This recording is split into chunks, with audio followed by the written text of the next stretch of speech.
स्वागत है आप सभी का। और इस वक्त की बड़ी खबर बूंदी से है। सबसे पहले आपको वही बताते हैं। मंत्री मदन दिलावर ने नारायणपुर और ओवण गांव का दौरा किया है। सफाई व्यवस्था का मंत्री मदन दिलावर ने औचक निरीक्षण किया और दोनों गांव में खुद पैदल घूम घूम कर सफाई व्यवस्था का उन्होंने जायजा लिया। सफाई व्यवस्था के संबंध में ग्रामीणों से उन्होंने फीडबैक लिया है कि कैसी साफ सफाई हो रही है।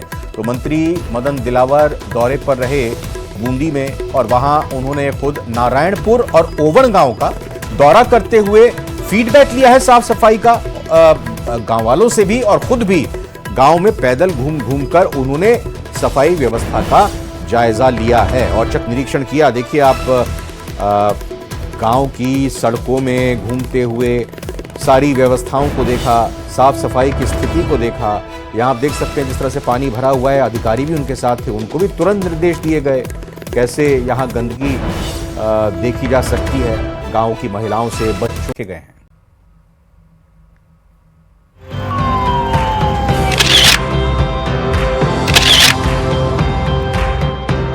बीकानेर में लगे गब्बर के पोस्टर। अरे ओ सांभा, कितना जुर्माना।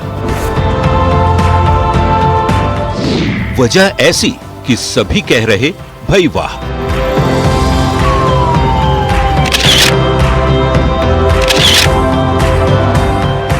फिल्में समाज का आईना होती है और शायद यही वजह है कि बीकानेर पुलिस ने यातायात नियमों के प्रति जागरूक करने के लिए फिल्मी डायलॉग का सहारा लिया है। जहां ट्रैफिक पुलिस ने सड़क सुरक्षा अभियान के लिए शोले फिल्म के पोस्टर लगाए हैं जिसमें गब्बर सिंह के डायलॉग लिखे हैं। बीकानेर ट्रैफिक पुलिस ने गब्बर के अरे ओ सांभा कितने आदमी थे, 5 आदमी थे सरदार वाले डायलॉग को होर्डिंग्स पर अरे ओ सांभा कितना जुर्माना रखा है बिना हेलमेट में वाहन चलाने पर। जी सरकार 1000 रुपये लिखा। इसके जरिए पुलिस लोगों को सड़क सुरक्षा के नियमों के लिए जागरूक करने की कोशिश कर रही है। पुलिस ने एक यही नहीं बल्कि इस तरह के कई डायलॉग्स होर्डिंग्स पर लिखवाए हैं। ये ट्रैफिक पुलिस की बहुत सराहनीय पहल है। यानी हर जन लोगों को ये जागरूकता का ख्याल रखना चाहिए। जैसे बाइक चला रहे हैं तो हेलमेट जरूर पहने और गाड़ी चला रहे हैं तो सीट बेल्ट का जरूर ध्यान रखें। और ये फिल्मी स्लोगन का इन्होंने मान लो डाल के ऐसा लोगों को जन जागृत किया है जिसे एक नई पहल है, एक नया ही रोचक प्रयास किया गया है ट्रैफिक पुलिस द्वारा। बहुत बहुत साधुवाद इनके लिए। आकर्षित किया इस पोस्टर्स ने फिल्मी अंदाज में। वैसे भी जैसे आपने शोले का पोस्टर लगा रखा है, ये शोले बहुत ही प्रसिद्ध है। आज तक भी लोग इनके डायलॉग्स बोलते हैं। तो मेरे को ये लग रहा है कि लोग बाग इसको देख के और सीखेंगे ट्रैफिक नियमों के बारे में और बहुत अच्छा परिणाम इसका निकलेगा। ये आइडिया बीकानेर पुलिस को मोबाइल पर फिल्म की कॉमेडी क्लिप देखकर आया। फिर इस आइडिया के बारे में सभी से बात की गई और शोले के गब्बर और कई तरह के कॉमेडी वाले होर्डिंग्स और बैनर सड़कों पर लगाने का फैसला लिया गया। शहर में जगह जगह पुलिस के द्वारा जो स्लोगन फिल्म कैरेक्टर हों, कोई चाहे वो धार्मिक कैरेक्टर हों, इस तरह के स्लोगन के पोस्टर जगह जगह लगाए गए हैं ताकि लोगों का इसकी तरफ ध्यान आकर्षित हो, वे अपने व दूसरे लोगों को ट्रैफिक नियमों के बारे में जागरूक कर सकें, वे अपने व लोगों की जान माल की सुरक्षा के लिए प्रेरित हों। बीकानेर शहर भर में इन फिल्मी होर्डिंग्स के अलावा भी कई अन्य होर्डिंग्स लगाए गए हैं। पुलिस के कॉमेडी होर्डिंग्स का असर लोगों पर ज्यादा पड़ रहा है क्योंकि लोगों के दिमाग में वो डायलॉग बैठ रहे हैं और लोग यातायात के नियमों का पालन भी कर रहे हैं। न्यूज़ 18 राजस्थान के लिए बीकानेर से विक्रम जागरवाल की रिपोर्ट।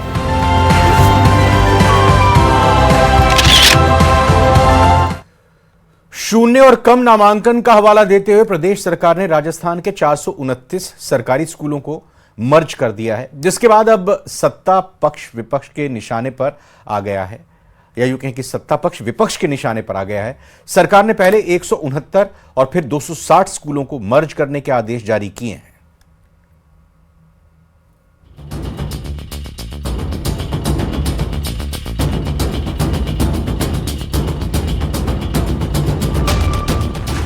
प्रदेश के 429 सरकारी स्कूल मर्ज। ये अभी जो बंद की गई वो तमाम स्कूलें वो है जिनके अंदर 0 नामांकन था, जिनमें 2 स्कूलें एक बिल्डिंग में चल रही थी। शून्य और कम नामांकन का हवाला। कुछ विद्यालय में तो शून्य नामांकन है, कुछ विद्यालय ऐसे हैं जो एक ही परिसर में 2-3 विद्यालय चल रहे हैं, कुछ विद्यालय की दूरी बहुत कम है। विपक्ष के निशाने पर प्रदेश सरकार। इनकी मंशा आम जनता के प्रति सही नहीं है। इनका एक एजेंडा है कि गरीब गरीब ही रहे, वो कभी मुख्य धारा के अंदर नहीं आ पाए। प्रदेश की बीजेपी सरकार ने एक के बाद एक 2 अलग अलग आदेशों के जरिए प्रदेश के अलग अलग हिस्सों के 429 स्कूलों को मर्ज कर दिया है। राज्य सरकार ने इसके पीछे शून्य या फिर कम नामांकन का हवाला दिया है। इसके अलावा बेहद पास 2 स्कूलों के संचालन को भी वजह माना है। जो स्कूल मर्ज किए गए हैं उनमें 14 सीनियर सेकेंडरी और 9 प्राइमरी और अपर प्राइमरी स्कूल शामिल है। इसके अलावा प्रदेश के 200 प्राइमरी स्कूल शून्य नामांकन के चलते मर्ज किए गए। कम नामांकन वाले प्रारंभिक शिक्षा के 35 स्कूल माध्यमिक शिक्षा स्कूल में मर्ज किए गए। शून्य नामांकन वाले 169 प्राथमिक उच्च प्राथमिक स्कूलों का समन्वय किया गया। कुछ विद्यालय में तो शून्य नामांकन है, कुछ में बहुत कम नामांकन है, कुछ विद्यालय ऐसे हैं जो एक ही परिसर में 2-3 विद्यालय चल रहे हैं, कुछ विद्यालय की दूरी बहुत कम है, या कुछ 2 विद्यालय दोनों में बच्चे भी पर्याप्त हैं लेकिन 2 हैं जिसकी जरूरत नहीं है। हमने उनको एक कर दिया नजदीक है, तो इसलिए इस प्रकार से हमने उसको संतुलन बनाने की कोशिश की ताकि बच्चों को भी दिक्कत ना हो। कम स्थान में विद्यालय चला जाए। 2 विद्यालयों की जगह एक विद्यालय होने से शिक्षकों की भी जो कमी है वो पूरी होगी। गौरतलब है कि भजनलाल सरकार ने पिछले दिनों मंत्रियों की एक कमेटी बनाकर अंग्रेजी माध्यम के महात्मा गांधी स्कूलों की समीक्षा शुरू की थी। इन मंत्रियों की कमेटी ने अब तक कोई सिफारिश नहीं की है। ऐसे में राज्य भर में एक भी अंग्रेजी मीडियम स्कूल बंद नहीं हुआ है, जबकि हिंदी मीडियम के 429 स्कूल मर्ज हो चुके हैं। गत कांग्रेस सरकार के अंदर बड़े ही अनियोजित तरीके से सरकारी स्कूलों को रेवड़ी की जैसे बांटने का काम किया। ऐसी कुछ स्कूलों को अभी वर्तमान भजनलाल सरकार ने स्क्रूटनी करके उनको बंद करने का काम किया है। ये अभी जो बंद की गई वो तमाम स्कूलें वो हैं जिनके अंदर 0 नामांकन था, जिनमें 2 स्कूलें एक बिल्डिंग में चल रही थी, अथवा ऐसी भी स्कूलें जिनमें 2 स्कूलों में दूरी 100 मीटर से कम थी, उनको बंद करने का काम किया। तो मुझे लगता है कि इससे जो गैर जरूरी स्कूलें थी वो बंद तो होंगी, परंतु जो स्कूल हैं उनमें शिक्षा का स्तर बढ़ेगा, उनमें इंफ्रास्ट्रक्चर बढ़ेगा। स्कूलों को मर्ज करने के फैसले पर राज्य सरकार विपक्ष के निशाने पर आ गई है। नेता प्रतिपक्ष टीकाराम जूली का आरोप है कि एजेंडे के तहत स्कूल मर्ज किए गए हैं। कई विद्यालय तो ऐसे हैं जहाँ 300-300 बच्चियां हैं, उन विद्यालयों को भी ये लोग बंद करना चाहते हैं। तो ये इनकी मंशा आम जनता के प्रति सही नहीं है। इनका एक एजेंडा है कि गरीब गरीब ही रहे, वो कभी मुख्य धारा के अंदर नहीं आ पाए। पिछली बार भी इनकी सरकार थी, लगभग 17,000 से अधिक स्कूलों इन लोगों ने बंद की थी। आज हमने इंग्लिश मीडियम स्कूलें की हैं, उनको ये बंद करने की बात कर रहे हैं। आज हमने नई कॉलेज खोली हैं, उनको ये बंद करने की बात कर रहे हैं। आज यूनिवर्सिटीज़ के अंदर वीसी जो है वो नॉन एकेडमिक लोगों को लाने की बात कर रहे हैं। तो ये देश को और इस राजस्थान को किस ओर ले जाना चाहते हैं, ये बात मैं इनसे पूछना चाहता हूँ। कांग्रेस बीजेपी पर चारों तरफ से हमला कर रही है।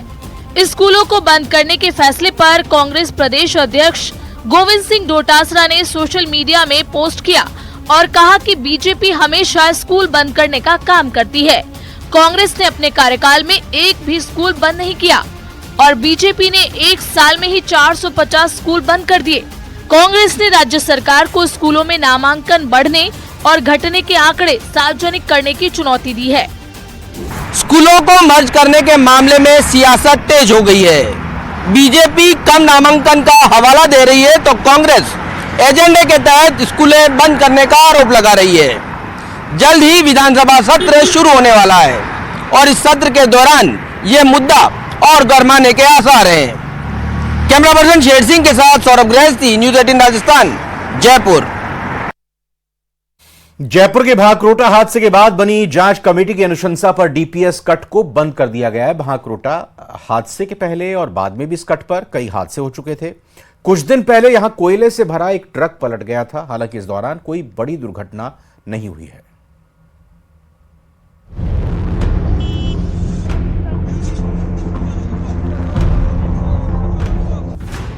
भांकरोटा अग्निकांड पर जांच कमेटी की अनुशंसा, बंद किया गया डीपीएस कट, एनएचएआई अधिकारी भी अलर्ट, साइन बोर्ड लगाने का काम शुरू। 20 दिसंबर की रात राजधानी जयपुर के अजमेर रोड स्थित भांकरोटा पर ये वही कट है जहां पर एक बड़ा हादसा हुआ था और उसमें कई लोगों की जान जो है वो चली गई थी। अब इस कट को जो है वो बंद कर दिया गया है। तमाम जो जांच एजेंसी की जो अनुशंसा थी उसके आधार पर इस कट को जो है वो अब पूरी तरह से बंद कर दिया गया है।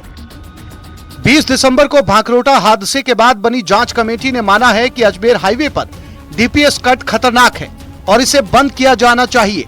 जांच कमेटी की अनुशंसा के बाद डीपीएस कट को करीब 1 महीने बाद ही सही लेकिन बंद कर दिया गया है।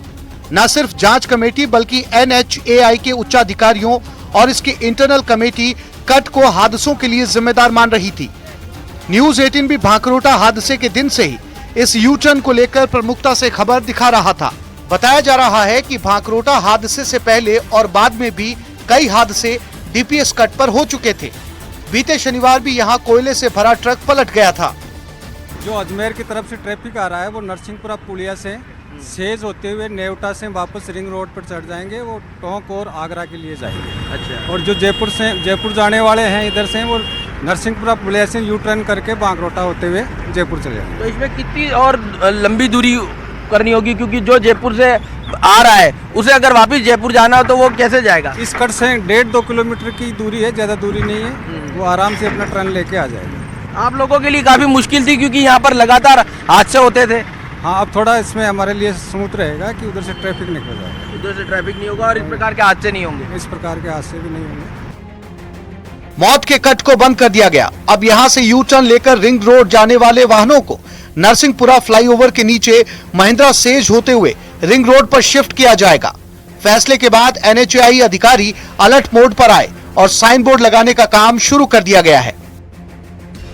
ये जो है वो सीमेंट के ब्लॉकेज के जरिए ये कट जो है वो अब पूरी तरह से बंद कर दिया गया है। हालांकि अब अगर किसी को यू टर्न लेना हो तो उसे करीब 1.5 किलोमीटर का रास्ता जो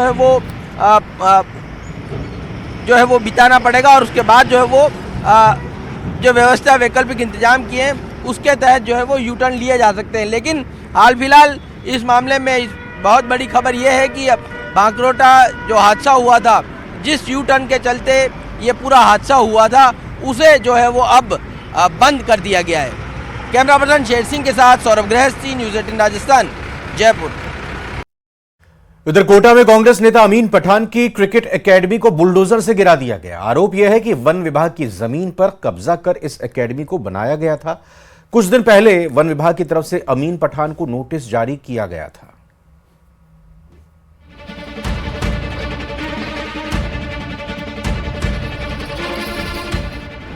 अमीन पठान की क्रिकेट एकेडमी पर चला बुलडोजर। सरकारी जमीन पर कब्जा कर बनाने के आरोप। करीब 38 स्क्वायर फीट जमीन कराई गई मुक्त।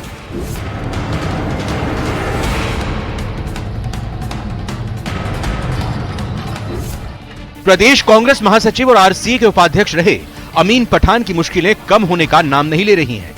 कोटा विकास प्राधिकरण ने अनंतपुरा इलाके में अमीन पठान की अनंतपुरा क्रिकेट एकेडमी पर अतिक्रमण ध्वस्त करने की कार्रवाई की। पुलिस की मदद से केडीए ने 38,000 स्क्वायर फीट जमीन को अतिक्रमण से मुक्त किया है। कोटा विकास प्राधिकरण, कोटा पुलिस और वन विभाग की टीम ने ज्वाइंट ऑपरेशन कर वन और केडीए की भूमि को पूरी तरह कब्जा मुक्त किया। कार्रवाई शनिवार सुबह 10:30 बजे शुरू हुई, जो दोपहर 1:30 बजे तक चली। केडीए और पुलिस विभाग के साथ वन विभाग की टीम एक बड़ा ऑपरेशन यहां पर चला रही है और इसके साथ ही पूरी की पूरी जो क्रिकेट एकेडमी है उसे यहां पर जमींदोज किया जा रहा है, उसे यहां पर धराशायी किया जा रहा है। देख सकते हैं आप कि किस तरह से जेसीबी मशीन के साथ में यहां पर जो कच्चा पक्का निर्माण कार्य हो रखा था उसे यहां पर खत्म किया जा रहा है, उसे यहां पर मिटाया जा रहा है। लगातार जो जेसीबी मशीन है, जो यहां पर कमरे बने हुए थे, क्रिकेट पिच बनी हुई थी, उन्हें यहाँ पर गिराने का काम कर रही हैं। देख सकते हैं आप कि ये कितनी बड़ी भूमि थी, करीब करीब 4 से 5 बीघा के करीब ये पूरी की पूरी भूमि थी, जिस पर ये पूरा कब्जा जो है वो कांग्रेस नेता आमिन पठान ने क्रिकेट एकेडमी बना करके किया हुआ था। इससे पहले 13 जनवरी को वन विभाग की टीम ने भी यहां कार्रवाई की थी। आपको बता दें कि इस भूमि पर क्रिकेट पिच और पक्का निर्माण किया हुआ था। जेसीबी मशीन के जरिए पूरे निर्माण को ध्वस्त किया गया है। इसके साथ ही जितना भी कब्जा सरकारी जमीन पर था उसे कब्जा मुक्त किया गया। एहतियातन पुलिस का भारी जाब्ता भी इस दौरान मौजूद रहा। वन विभाग की तरफ से नोटिस पहले ही दे दिया गया था और नोटिस देने के साथ में इस पूरी कार्रवाई को अमली जामा यहाँ पर आज पहनाया गया है। एक तरफ तो क्रिकेट पिच, कमरे, दीवारें और दूसरी तरफ उसके अगल बगल में थे वो और पक्के निर्माण हो रखे थे जो अतिक्रमण की श्रेणी में आते हैं, उनको हटाया गया। इससे पहले मई 2024 में भी वन विभाग की टीम में अमीन पठान के फार्म हाउस पर कार्रवाई की गई थी। वन विभाग और पुलिस की टीम ने अनंतपुरा इलाके में 15 बीघा वन भूमि पर बनाए गए अमीन पठान के फार्म हाउस पर बुलडोजर चलाया गया। इस पूरे अवैध अतिक्रमण को यहाँ पर धराशायी कर दिया गया है। एक बड़े ऑपरेशन के साथ में कांग्रेस नेता आमिन पठान की तरफ से वन विभाग और केडीए की जमीन पर बनाई हुई क्रिकेट एकेडमी को जमींदोज कर दिया गया है। हिमांशु मित्तल, न्यूज़ 18 कोटा। पाकिस्तान से सटे बॉर्डर पर सीमा सुरक्षा बल ने अवैध हथियारों का बड़ा जखीरा पकड़ा है। हालांकि बीएसएफ और सुरक्षा एजेंसियों की नाक के नीचे हथियारों की तस्करी का खेल लंबे समय से चल रहा था। बीएसएफ ने इनमें 4 ग्लॉक पिस्टल, 8 मैगजीन और 78 जिंदा कारतूस बरामद किए हैं। बॉर्डर पर सर्च ऑपरेशन के दौरान हथियारों की बड़ी खेप पकड़ी गई। ये हथियार पाकिस्तान से भारत भेजे जाने की आशंका जताई जा रही है। ये हथियारों का जखीरा जमीन के अंदर छिपाकर रखे गए थे। पुलिस अधिकारियों ने मौके पर पहुंचकर स्थिति का जायजा लिया। पुलिस और सुरक्षा एजेंसियां हथियारों की खरीद फरोख्त की जांच में जुटी हुई है।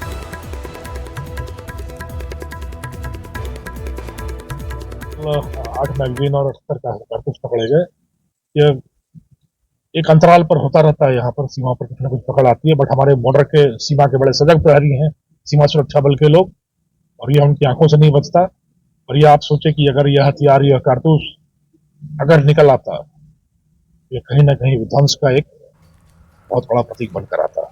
और केंद्रीय संस्कृति एवं पर्यटन मंत्री गजेंद्र सिंह शेखावत ने कांग्रेस पर निशाना साधा है। उन्होंने कहा कि 1954 का कुंभ एकमात्र उदाहरण नहीं है। वहां से लेकर इमरजेंसी और 2014 तक ग्रंथ लिखे जा सकते हैं कि किस तरह से कांग्रेस ने लोकतंत्र और लोकतंत्र के सारे स्तंभों का गला घोंटने की कोशिश की। दिल्ली से गृहनगर जोधपुर पहुंचे गजेंद्र सिंह शेखावत ने गांधी परिवार और कांग्रेस पार्टी से जुड़े सवाल पर कहा कि गांधी परिवार की राजनीति और कांग्रेस पार्टी का वर्तमान नेतृत्व देश दुनिया के सामने बेनकाब हो चुका है। उनका चेहरा सबके सामने उजागर हो चुका है। उन्होंने कहा कि हिंदी में एक कहावत है, हाथी के दांत दिखाने के कुछ और, खाने के कुछ और होते हैं। मुझे लगता है कि उनका चाल, चरित्र और चेहरा सबके सामने उजागर हो चुका है।